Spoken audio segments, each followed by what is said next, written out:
So ilo no, ngayon no, pag-usapan itong tungkol sa mga tao ngayon no. Alam nyo kasi, lalo na sa mundo ngayon to, or panahon ngayon. So ibang-iba na ang panahon ngayon kaysa noon. So ito yung natuklasan ko no sa internet no, sa especially sa Facebook and Reels no, sa Reels no. Ang TikTok kasi, TikTok, Instagrams and FB Reels, pare-pareho lang yan ng mga short video, may mga short video yun, no? So, ako, hindi talaga ako babad sa internet, no, or sa mga social media. Hindi ako babad. Mahilig lang ako mag-upload ng mga ganitong video or na ganito, ganyan, or yung mga tungkol sa trabaho ko, pero hindi ako babad yan, no?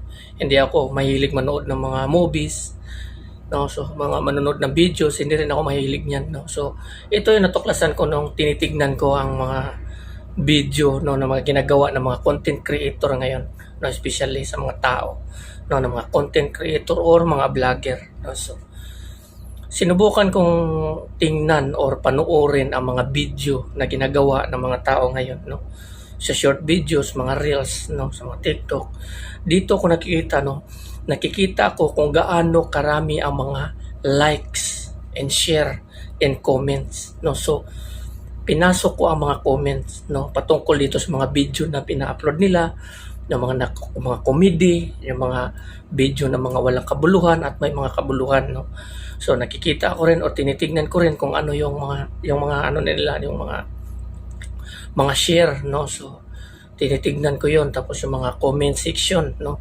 So dito ko nakikita no na minsan ang mga views nila umabot ng 47 million, 1.5 million or million or more or less 1 million or mga ganon, di ba? Ang daming mga tao no nanonood sa mga walang kabuluhang mga video, especially sa mga comedy or entertainment. Ng entertainment kasi ganito. Dito ko nakikita no na ang tao pala no na mas binigyan nila ng kahulugan or dito nila itinutuon ng kanilang pansin sa mga videos, no. So isipin mo, mabot ng mga 28k, 58k yung share lang niyan. Tapos yung mga likes, no. So dito mo makikita no na binibigyan ng halaga ng mga tao ang mga video kung saan ini-entertain sila. Alam nyo ba ang mga bagay na ito, isa itong dahilan upang kayo ay mapalayo sa Panginoon. Upang hindi kayo makapokus sa Diyos, upang ang inyong puso at isip mapalayo sa Panginoon. Isa itong mga distraction ng bawat tao na ginagawa dito sa mundong ito. Ito ang bunga ng kapangyarihan ni Satanas to distract people upang malayo ang puso at isip ng tao doon sa Panginoon, upang ang kanilang atensyon hindi doon kumbaga mahumaling doon sa Panginoon, kundi doon nila mabaling sa mga bagay dito sa mundong ito, entertainment, no. So ang entertainment kasi ito yung kumbaga inaaliw ka sa isang bagay upang hindi ka maboboard, no. Inaaliw ka dito hanggang sa malimutan mo yung isang bagay na pinaka-espesyal at pinaka-importante sa lahat ng ating Panginoong Jesucristo. Kaya maraming mga tao ang naliligaw, no. So maraming mga tao ang naliligaw. So isipin mo, makikita mo ang mga tao gumagawa ng mga content na mga nakakatawa, mga joke, entertainment. Doon ang mga tao naka-atensyon. Dito natin ma-apply ang sinasabi ng ating Panginoong Jesucristo nung sinabi niya, kung nasaan ang patay na katawan, andoon nakapundok ang mga agila, no. So doon nakapundok ang mga agila. Ang mga agila means mga tao. Yung patay na katawan, ito yung mga bagay na nakakaaliw, yung mga bagay na kung saan dito natutumpok ang mga tao at napalayo sa Panginoon. Maraming mga Kristiyano na mga tao ngayon na mga nasa simbahan na lumalayo na sa Panginoon. Isipin nyo, maraming mga Kristiyano ngayon na sumasamba, pumupuri sa Panginoon with all their heart sa loob ng simbahan. Ngunit pag uwi nila, balik na naman sa dating gawi, sa social media, addict, hanggang ang puso nila at ang isip nila malayo na sa Panginoon, kundi ang puso at isip nila ang laman nito ay mga bagay sa mundong ito. Mas pinahalagahan nila ang mga bagay sa mundong ito na siyang dahilan upang maligaw ang kanilang atensyon. Malayo ang kanilang atensyon doon sa Panginoon at magpo-focus sa mga bagay na siyang dahilan na magpapahamak sa kanila pagdating ng panahon. No? So, lagi nating tatandaan na dito sa mundong ito, si Satanas nag-double time to distract, to destroy humanity. Yan ang goal ni Satanas, to deceive and to destroy and to kill humanity. Hihilahin kanila patungo doon sa impyerno. Itong mga entertainment na ito, itong mga taong ito na nag-i-entertain na sa atin sa mga social media, ito yung mga propeta ni Satanas na ginagamit niya.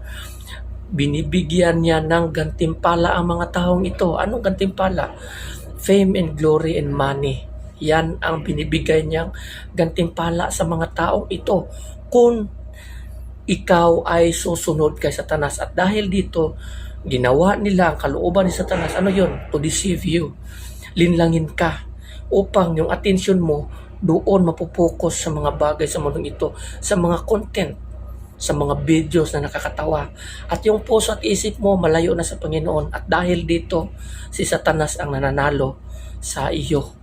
Kahit pa sasabihin mo, naglilingkod ako, sumasamba ako sa Panginoon, ang puso at isip mo, kung alaman ang puso at isip mo, ay dito ng mga bagay na ito, binigyan mo ng halaga, lagi ka ng araw-araw, day after day, after minutes, hours, seconds, or lagi kang nakatuon sa cellphone, lagi kang nakatingin sa cellphone, nagiging addict ka. Ito, tatandaan nyo.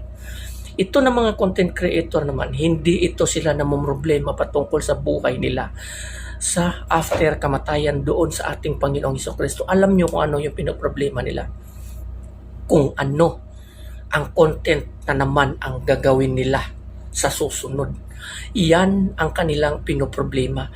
Hindi nila pinoproblema ang buhay nila doon sa ating Panginoong Hesukristo. Hindi nila pinoproblema kung paano nila paglingkuran ang Diyos upang kalulugdan sila ng Diyos. Kundi mas pinoproblema nila kung anong klaseng content na naman ang gagawin nila upang ma-entertain ang mga tao, upang maaaliw ang mga tao. Iyan ang kapangyarihan ni Satanas. Kaya itong mga content creator na ito, binubulungan ni Satanas na gawin mo ito, ganito, ganyan. They are the false prophet. Propeta ni Satanas. So dapat tayong mag-ingat sa mga ganitong bagay, no?